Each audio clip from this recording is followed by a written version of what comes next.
আসসালামু আলাইকুম। আশা করি সকলেই ভালো আছেন। চাকরি প্রত্যাশী ভাই ও বোনেরা, চলমান যে সরকারি নিয়োগ সার্কুলারগুলো প্রকাশ করা হয়েছে, তো আজকের ভিডিওতে আমি সবগুলো চলমান নিয়োগ সার্কুলার আপনাদেরকে দেখাবো। দেখতে পারতেছেন এখানে অনেকগুলো পিডিএফ রয়েছে। তো সকল পিডিএফগুলো আপনাদেরকে সংক্ষিপ্তভাবে দেখানোর চেষ্টা করব যে বর্তমান ফেব্রুয়ারি মাসের ১১ তারিখের পর যে নিয়োগ সার্কুলারগুলোতে আবেদন শুরু হয়েছে বা আবেদন চলমান রয়েছে, এই ভিডিওর মাধ্যমে সকল সার্কুলারগুলো আপনাদেরকে দেখানোর চেষ্টা করব। তো বড়, বড় সার্কুলারগুলো আমি এখানে পিডিএফ গুলো ডাউনলোড করে আপনাদেরকে দেখানোর চেষ্টা করব। এখানে পদের নাম, পদের সংখ্যা এবং বেতন স্কেলগুলো দেখাবো। শেষ পর্যন্ত দেখবেন, তাহলে আপনি তথ্যগুলো জানতে পারবেন। তো সবগুলোই কিন্তু সরকারি নিয়োগ সার্কুলার, স্থায়ী নিয়োগ সার্কুলার এবং বাংলাদেশের যেকোনো জেলার যেকোনো প্রার্থী যে কেউ চাইলে আবেদন করতে পারবে। নারী পুরুষ উভয়ে আবেদন করতে পারবে এই সার্কুলার সবগুলোতেই। আর সবগুলো সার্কুলারে কিন্তু অষ্টম শ্রেণী থেকে নিয়ে অষ্টম SSC, HSC, honours, masters degree সকল শিক্ষাগত যোগ্যতার জন্য আলাদা, আলাদা পদ রয়েছে। এজন্য অবশ্যই আপনারা ভিডিওটা দেখবেন যারা সরকারি চাকরির আবেদন খুঁজে থাকেন বা আবেদন করে থাকেন। আর আমাদের চ্যানেলে আপনি নতুন হয়ে থাকলে অবশ্যই সাবস্ক্রাইব করে রাখবেন। বাংলাদেশের সরকারি সকল নিয়োগ সার্কুলার আমাদের এই চ্যানেলে আপলোড দেওয়া হয়। তো এটা হচ্ছে বাংলাদেশ মাদ্রাসা শিক্ষা বোর্ডের একটা নিয়োগ সার্কুলার, সরকারি স্থায়ী নিয়োগ সার্কুলার। তো যে কেউ যেকোনো জেলার যে কেউ চাইলে আবেদন করতে পারবে। এখানে ১ নম্বরে আছে অফিস সহকারী কাম কম্পিউটার মুদ্রাক্ষরিক। ১৬ গ্রেডে ২৬টি পদ রয়েছে, যেখানে শুধুমাত্র এইচএসসি পাস করে কিন্তু আবেদন করতে পারবে, অথবা মাদ্রাসা থেকে হোক, জেনারেল থেকে হোক, শুধুমাত্র এইচএসসি পাস করলে আবেদন করা যাবে। ২ নম্বর আছে বুক বাইন্ডার পদে ২ টি পদ রয়েছে। এক্ষেত্রে আবেদনের জন্য এসএসসি পাস থাকতে হবে, পাশাপাশি বুক বাইন্ডার পদে ৫ বছরের কাজের অভিজ্ঞতা থাকতে হবে। ৩ নম্বর আছে বার্তাবাহক পদে ১ টি পদ রয়েছে। মোটরসাইকেল চালানো জানা থাকতে হবে এবং অষ্টম শ্রেণী পাস থাকতে হবে। ৪ নম্বর আছে অফিস সহায়ক ২০তম গ্রেডে ১৭ টি পদ রয়েছে। শুধু অষ্টম শ্রেণী পাস থাকলে আবেদন করতে পারবেন। মালি পদে ১ টি পদ রয়েছে, অষ্টম শ্রেণী পাস এবং পরিচ্ছন্নতা কর্মীতে শুধু অষ্টম শ্রেণী পাসে আবেদন করতে পারবেন। তো এখানে বেশ কিছু পদ রয়েছে, যারা আবেদন করতে চান করতে পারেন। আর এখানে আপনারা তো জানেন সরকারি চাকরির গ্রেড যেটা, সেটা সকল সরকারি চাকরির গ্রেডের ফি যেটা সেটা একই। আর আবেদনের জন্য এখানে যে অপশন দেওয়া আছে আবেদনের জন্য কিভাবে আপনার পেমেন্ট ফিটা জমা দিবেন, এই যে বিএমইবি স্পেস ইউজার আইডি লিখে 163 পোল্ট্রি নাম্বার সেন্ড করে দিবেন। পরবর্তীতে পিন নাম্বার দিয়ে 163 পোল্ট্রি নাম্বার আপনারা সেন্ড করে দিবেন। আর এই আবেদনটা আপনারা bmebteletek.com.bd ওয়েবসাইট থেকে প্রবেশ করে আবেদনটা করতে পারবেন। এরপর একটা দেখবো আমরা সড়ক ও জনপদ অধিদপ্তরের একটা নিয়োগ সার্কুলার, যেখানে সার্ভেয়ার পদে ৯টি পদ রয়েছে, ১৪ গ্রেডের। এটাতে আবেদনের জন্য এসএসসি পাস থাকতে হবে এবং এসএসসির পরে ডিপ্লোমা পাস থাকতে হবে ইন সার্ভে টেকনোলজি থেকে, তাহলে আপনারা সার্ভেয়ার পদে আবেদন করতে পারবেন। ২ নম্বর আছে সিকিউরিটি সুপারভাইজার, ৪টি পদ রয়েছে, ১৫ গ্রেডের। তো এইটাতে আবেদনের জন্য শুধুমাত্র অনার্স অথবা ডিগ্রি পাস করলেই সিকিউরিটি সুপারভাইজার পদে আবেদন করতে পারবেন। ৩ নম্বর আছে ইঞ্জিন চালক পদে ১৬টি পদ রয়েছে, এটা আপনার ১৫ গ্রেড। শুধুমাত্র এসএসসি পাস করা থাকলেই ইঞ্জিন চালক পদে আবেদন করতে পারবেন।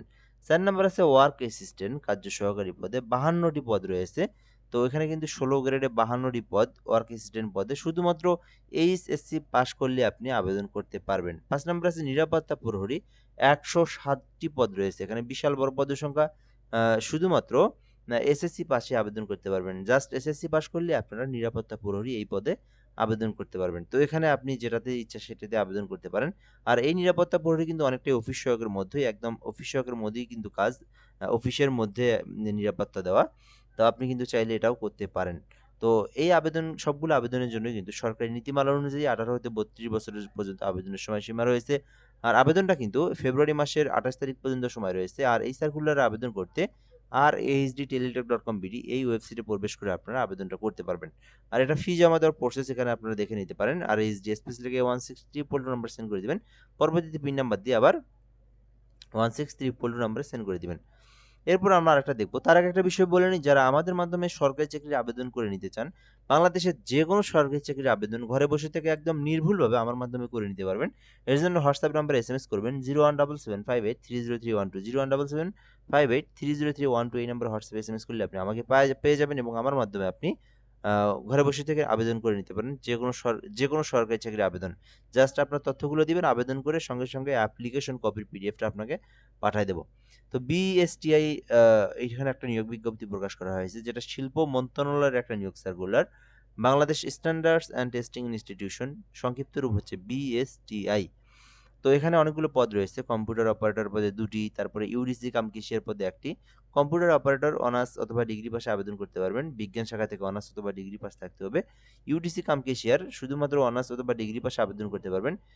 এখানে ৩টি পদ রয়েছে। একটা হচ্ছে অফিস সহকারী কাম কম্পিউটার মুদ্রাক্ষরিক, একটা হচ্ছে কম্পিউটার মুদ্রাক্ষরিক, আরেকটা হচ্ছে ডাটা এন্ট্রি অপারেটর। তো মোট কিন্তু এখানে ১৪টি পদ রয়েছে এই যে এই ৩টা পদেই। তো সবগুলোর জন্য একই এডুকেশনাল কোয়ালিফিকেশন। এই ৩টা পদে সবগুলোর জন্যই শুধুমাত্র এইচএসসি পাস আর কম্পিউটার সম্পর্কে বেসিক নলেজ জানা থাকলে আপনি ৩টার মধ্যে যেকোনো একটাতে আবেদন করতে পারেন। ৬ নম্বর আছে ল্যাব সহকারী। বিজ্ঞান বিভাগে যদি আপনি উচ্চ মাধ্যমিক পাস করে থাকেন আবেদন করতে পারবেন। ক্যাটালগার একটি পদ রয়েছে, অনার্স অথবা ডিগ্রি পাশে আবেদন করতে পারবেন। গাড়ি চালকের পদে একটি পদ রয়েছে, ৮ম শ্রেণী পাশে আবেদন করতে পারবেন। অফিস সহায়ক পদে কিন্তু ২০টি পদ রয়েছে, এসএসসি পাস করেই থাকলে আবেদন করতে পারবেন। নিরাপত্তা প্রহরীতে ৩টি পদ রয়েছে, শুধুমাত্র ৮ম শ্রেণী পাস থাকলে আবেদন করতে পারবেন। ৫০টি পদ রয়েছে। তো এটা কিন্তু ১৫ই ফেব্রুয়ারি পর্যন্ত আপনারা এটাতে আবেদন করতে পারবেন। রপ্তানি প্রক্রিয়াকরণ এলাকায় একটা নিয়োগ বিজ্ঞপ্তি প্রকাশ করা হয়েছে। তো যারা এটাতে আবেদন করতে চান করতে পারেন। এখানে অনেকগুলো পদ রয়েছে। সহকারী প্রকৌশলী ৬ টি পদ রয়েছে। বিএসসি ইঞ্জিনিয়ার হতে হবে। বিএসসি ইঞ্জিনিয়ার যারা তারা এটাতে আবেদন করতে পারবে। সহকারী প্রকৌশলী বিদ্যুৎ, যারা বিদ্যুৎ নিয়ে যারা ইলেকট্রিক্যাল নিয়ে যারা অনার্স কমপ্লিট করেছেন, মাস্টার্স কমপ্লিট করেছেন অথবা বিএসসি ইঞ্জিনিয়ারিং করেছেন তারা আবেদন করতে পারবেন। সহকারী প্রকৌশলী যান্ত্রিক, এটাতেও কিন্তু যারা যান্ত্রিক নিয়ে বিএসসি ইঞ্জিনিয়ারিং করেছেন তারা আবেদন করতে পারবেন। সহকারী কম্পিউটার প্রোগ্রামার, এটাতে যারা ইলেকট্রিক্যাল অথবা কম্পিউটার নিয়ে অনার্স বা ডিগ্রি পাস করেছেন তারা আবেদন করতে পারবেন, অথবা পলিটেকনিক থেকে যারা যারা কম্পিউটার সায়েন্স নিয়ে যারা বিএসসি করেছেন আবেদন করতে পারবেন। উপসহকারী প্রকৌশলী পদে আবেদন করতে পারেন। এটাতে আবেদনের জন্য ইঞ্জিনিয়ারিং ডিপ্লোমা থাকলে আবেদন করতে পারবেন। উপসহকারী প্রকৌশলী যানবাহন, যান্ত্রিক অথবা অটোমোবাইল নিয়ে যদি আপনি ইঞ্জিনিয়ারিং করে থাকেন আবেদন করতে পারবেন। সাব অ্যাসিস্ট্যান্ট অ্যাটেন্ডেন্ট ১৫টি পদ রয়েছে। এটাতে আবেদনের জন্য ন্যূনতম বিজ্ঞান বিভাগ হইতে এইচএসসি পাস করে থাকলে আবেদন করতে পারবেন। স্টোর কিপার পদে ২টি পদ রয়েছে। অনার্স অথবা ডিগ্রি পাশে আবেদন করতে পারবেন। ২ বছরের অভিজ্ঞতা লাগবে। কম্পিউটার পদে রয়েছে ৬টি পদ। অনার্স অথবা ডিগ্রি পাশে আবেদন করতে পারবেন। ড্রাফটসম্যানশিপে একটি পদ রয়েছে।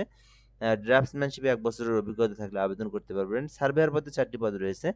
অনার্স ডিপ্লোমা পাশে আবেদন করতে পারবেন। তারপরে হচ্ছে এখানে পাম্প অপারেটর ১০টি পদ রয়েছে। এসএসসি পাশে আবেদন করতে পারবেন। ৩ বছরের অভিজ্ঞতা লাগবে। গাড়ি চালক পদে ২৭টি পদ রয়েছে। ৮ম শ্রেণী পাস থাকলে আবেদন করতে পারবেন। ডিসপাচ রাইডারে ৩টি পদ রয়েছে। এসএসসি পাস এবং মোটরসাইকেল চালানো জানা থাকলেই আবেদন করতে পারবেন।